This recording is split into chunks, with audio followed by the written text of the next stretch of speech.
A young man holding a document. Look at the expression on his face: shock, fear, and a bit of anger. When Charlie Kirk found that document, he knew his life would never be the same again. No one thought he would reveal it. But he did. And the threats that followed were unbelievable. Charlie Kirk. You may have heard his name. Maybe you think you know a lot about him, but you don't know this story. At 18, he founded Turning Point USA, a conservative movement targeting young people on college campuses, social media, rallies, everywhere. Millions of young people followed him. His speeches went viral. His debates were watched. Some see him as a hero, others as a dangerous figure. But everyone agrees on one thing. Charlie Kirk doesn't like to stay silent. He always pushes boundaries, always takes risks, and sometimes takes too many risks. In August 2025, Charlie was having a normal day, or so he thought. In his office, at his computer, checking his emails, hundreds of emails, support messages, hate messages, business offers, threats. He was used to all of it by now. But then, that email arrived. Strange sender address. From someone he didn't know. Subject line empty. Charlie normally doesn't open emails like this. He sends them to spam. But this time, something told him to stop. Maybe it was instinct. Maybe curiosity. Maybe fate. He opened the email. Inside was just one sentence. If you want to learn the truth, open the attachment. But be ready. Charlie's heart raced. What did this mean? Attachment file, PDF format. Title, confidential, do not share. His finger hovered over the mouse. Should he open it? Maybe it was a virus, maybe a trap. Should he call his security team, notify the police? But Charlie was curious and brave. He clicked. The document opened. When he saw the first page, his breath caught. He sat up straight in his chair, moved closer to the screen, eyes widened. This can't be real. Now I can't tell you exactly what was in that document, for legal reasons. But I can tell you this. In that document were the names of people at the highest levels of American politics, politicians, business leaders, media moguls, names that if they walked into a room, everyone would stand up, names that if they tweeted, markets would shake. And those names were connected to something. Something illegal? Maybe something unethical? Definitely something hidden from the public? Absolutely. Charlie went through page after page. His eyes grew wider. His mouth fell open. This couldn't be real. This had to be a joke. But the details in the document were too specific. Dates, places, amounts, email records, bank transfer information, meeting minutes. Everything was documented. Everything could be proven. This was real. And if this information went public, all hell would break loose. Governments could fall. Careers could end. People could go to prison. Charlie leaned back, took a deep breath. What should he do? Should he stay silent, or should he speak up? Charlie saved the document, copied it to 3 different places: a USB drive, the cloud, a secure server. Then he deleted the original email. But it was too late. Because that same night, at exactly 11:47 p.m., his phone rang. Unknown number. Charlie thought about answering, then changed his mind. Hung up. The phone rang again, immediately, as if waiting. Unknown number again. Charlie looked at the phone. His heart was racing. His hands were sweating. This time he answered. Hello? The voice on the other end was cold, mechanical, like a machine talking, or the voice was altered. Charlie Kirk. Today you received a document. You opened that document. Charlie's hair stood on end. How could they know? Were they monitoring his computer? Had they hacked his email? Who are you? The voice continued, ignoring his question. Forget it. Delete it, and don't think about it again, if you're smart. What if I'm not smart? Charlie's voice was firm, but inside he was scared. There was silence. A long silence. Then the voice spoke again. Then you'll lose a lot, Charlie. A lot. Your career. Your reputation. Maybe more. The threat was clear. The line went dead. Charlie looked at the phone in his hand. His hands were shaking. Was he scared? Yes, but at the same time, he was angry. Who were these people? And why were they afraid of him? And more importantly, what exactly was in that document that made it so dangerous? The next morning when Charlie woke up, he had made his decision. He would reveal that document, but smartly, carefully, safely. First, he showed the document to a few people he trusted, his lawyers, security consultants, journalist friends. Everyone said the same thing. "Charlie, this is too dangerous. Don't do this. You're risking your life." But Charlie was determined. "If I don't reveal it, who will? This information needs to come out. People need to know the truth." But Charlie, these people are serious. The threat is real. They could really come after you. "I know, but I'm serious too." They analyzed the document, verified its authenticity, examined every detail. And the result? The document was real. Every word, every number, every name. Now only one question remained. How would they reveal it? Charlie made a plan. He would launch the American Comeback Tour. First stop, Utah Valley University. There, in front of 3,000 people, looking everyone in the eye, he would tell the truth. It would be live, there would be cameras, there would be witnesses. That way, no one could stop it, no one could censor it. They set the date. September 10th, 2025. Charlie made the announcement on social media. "See you at Utah Valley University. We'll discuss very important things. You'll hear the truth." The moment he tweeted, phones went crazy. His followers got excited. The media got curious, but some people panicked. 3 days before the event, visitors came to Charlie's office. 2 men, suited, serious-faced, wearing sunglasses. The receptionist tried to stop them, but the men insisted. Charlie agreed to see them. He was curious. "Mr. Kirk, we need to talk to you." "Who are you?" "That's not important. But your speech in Utah is very important." The men sat down, pulled some documents from their bags. "If you give that speech, some people will get hurt badly. Their families will be harmed. Their careers will end." Charlie stood up. "If they're innocent, why are you worried?" "No one is completely innocent, Mr. Kirk. Everyone has secrets. You do too." One of the men picked up the remote control, turned on the TV. A video played on screen. From Charlie's college years, he was at a party, drunk, acting foolish, saying inappropriate things. "This is just the beginning, Mr. Kirk. If you expose our people, we'll expose all your dirt, every mistake, every embarrassing moment." Charlie smiled, a cold smile. "Are you threatening me?" "No, we're warning you, a friendly warning." "Thank you. But I'm still going to speak." The men stood up. The expression on their faces had changed. They weren't friendly anymore. "You'll regret this, Mr. Kirk." And they left.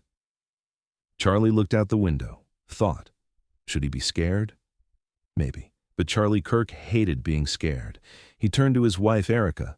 Their 3-year-old daughter was in her arms, innocent, beautiful, unaware. "I have to go," Charlie said, "but don't worry. Everything will be fine, I promise." Erica was worried, but she knew Charlie. Stopping him was impossible. "Just be careful, please." "I will be." But neither of them knew. These would be Charlie's last words. September 10th, 2025. Tuesday. It was a sunny day. Utah Valley University campus was bustling. Students were coming and going. A normal day. But in the afternoon, everything would change. 3,000 people came to the event. Students, journalists, supporters, opponents, the curious. Some loved Charlie. Some hated him. But everyone was curious. Charlie took the stage. He was smiling, confident, energetic. "Hello, Utah. You're here because you want to hear the truth." The crowd applauded. Some whistled. Some booed. Charlie started speaking. Political topics, freedom, free speech, American values. The first few minutes were normal. Charlie was the Charlie you knew, energetic, determined, persuasive. He was engaging with the audience, taking questions, debating. This was his style, his famous prove me wrong format. Then a question came. Someone from the crowd asked something about gun violence. Charlie began to answer. He talked about increasing political violence, the importance of security. And right at that moment, a sound. Bang! A single shot, clear, sharp, deadly. Charlie was shot in the neck area. He staggered, brought his hand to his neck. Blood. So much blood. He fell. The crowd froze for a moment. No one understood what happened. Then the screaming started. Panic began. People started running. Gunshot! Someone's been shot! Charlie! The cameras were still rolling. Everything was live. The world watched Charlie Kirk being shot in real time. Millions of people were shocked in front of their screens. Security guards rushed to the stage. An ambulance was called. Police arrived. But it was too late. Charlie Kirk died at the scene. He was 31 years old, a husband, a father, an activist, and now an assassination victim. The news spread within seconds, within minutes. Twitter exploded. Hashtags trended. Hashtag Charlie Kirk. Hashtag Utah shooting. Hashtag pray for Charlie. News channels interrupted their programs, went live. Charlie Kirk has been killed. Assassination in Utah. Shock in American politics. CNN, Fox News, MSNBC, ABC, NBC. Everyone was reporting the same story. Screens were bloodstained. Videos were played over and over. Slow motion, close-up, analysis. Everyone was asking the same question. Who did it? The FBI sprang into action, immediately, aggressively. Security cameras were reviewed. Witnesses were questioned. The campus was locked down. And the result? A single shot fired from the roof of a building 142 meters away. A professional job. Planned, calculated, deadly. The shooter had escaped toward the woods, but had left DNA, left traces. The FBI put up a large reward, $100,000. Utah Governor Spencer Cox declared a state of emergency. This is a political assassination, and we will find the killer. The next day, on September 11th, a 22-year-old young man turned himself in. Tyler James Robinson. He was from Utah, a local. No one knew him. His family had convinced him. The FBI had released photos. His family had recognized him and convinced him to surrender. Robinson was arrested, charged with murder. Prosecutors sought the death penalty. But everyone wondered, why? Why did Robinson kill Charlie Kirk? Was it a political assassination, personal revenge, ideological hatred, or that document? The document had never been revealed. Charlie hadn't had a chance to speak. That secret had died with him. Charlie Kirk's death shook American politics. Conservatives were furious. Liberals were shocked. Everyone was scared. This wasn't just a murder. This was a symbol, a turning point. Political violence was increasing. Charlie Kirk wasn't the last victim, but he was the most famous. On September 21, 2025, a major memorial service was held in Arizona at State Farm Stadium. 95,000 people attended, maybe more. President Donald Trump spoke. Charlie was a friend, a patriot, a fighter. We will never forget him. Vice President J.D. Vance spoke. Charlie inspired a generation, gave them courage, gave them hope. His legacy will live on. His wife, Erica Kirk, took the stage, spoke through tears. Charlie always told the truth. He wasn't afraid. He took risks. And I won't be afraid either. I'll keep his legacy alive. I'll continue his work. The crowd gave a standing ovation.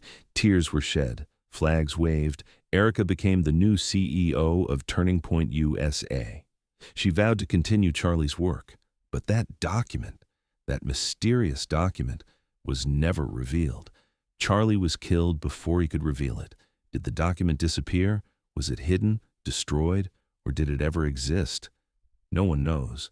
After Charlie Kirk's death, the internet went crazy. Some people claimed it wasn't real. Fake! Staged! Charlie is still alive in witness protection. Videos were called fake. Documents weren't trusted. Everything was questioned. But fact-checkers debunked it. Snopes, PolitiFact, major media outlets. They all confirmed the same thing. Charlie Kirk really died. The video is real. The assassination is real. Some people blamed Mossad, blamed Israel, said Charlie had talked about Epstein files. Israeli Prime Minister Netanyahu denied it. These theories are insane. Charlie was our friend. We're saddened by his death. Conspiracy theories spread, but none were proven. The truth was, Tyler Robinson was the shooter. The FBI caught him. His DNA matched. The weapon was found. But did he act alone? Were there other forces behind him? Had someone paid him, given orders? The FBI investigation continues, but the answers aren't clear. Maybe we'll never know the full truth. Now I want to ask you a question. If Charlie Kirk had revealed that document, could he have survived? Or if he had stayed silent, would they have killed him anyway? Maybe the document was a real threat. Maybe it was the reason for the assassination, or maybe it was completely unrelated. Maybe Robinson was just acting out of political hatred. How valuable is telling the truth? More valuable than your life. Charlie Kirk thought so. He took the risk to reveal that document, and maybe that risk killed him. But think about this. If Charlie hadn't spoken, that truth would never have come out. Should some truths stay hidden? Should some secrets not be told? Or should the truth always be revealed under any circumstances? Democracy requires transparency, but security is also necessary. Free speech is a fundamental right, but so is life. There's no easy answer. Charlie Kirk made that decision and bore the consequences. He died at 31, young, successful, influential. It's up to you to judge his legacy. Charlie Kirk's story doesn't end here. That document is still somewhere, maybe on a server, maybe in a safe, maybe in someone's hands. Will it come out one day? Unknown. But Charlie Kirk's courage won't be forgotten. Remember his words. If I stay silent, others will stay silent too. And then, the truth will never come out. Charlie didn't stay silent, and the price was heavy. But maybe that price was necessary. Maybe someone needed to show courage. So what do you think? Was Charlie a hero, a victim, or just an unlucky person? Write in the comments. Let's discuss. Let's talk. If you like this video, don't forget to hit the like button and subscribe to my channel because Charlie Kirk's story isn't over yet. More secrets, more truths, more videos coming. Oh, and one more thing I need to tell you. Tyler Robinson's trial has begun, and his lawyers said something in court. It dropped like a bomb. Tyler wasn't alone. Someone gave him orders, someone directed him, someone financed him. But who? The lawyers haven't named names yet, but they're preparing to. The FBI has now launched a new investigation, bigger, more complex, and what they'll find will shock everyone. The network behind political violence, names, money, connections, that story is for another video. Stay tuned. See you soon.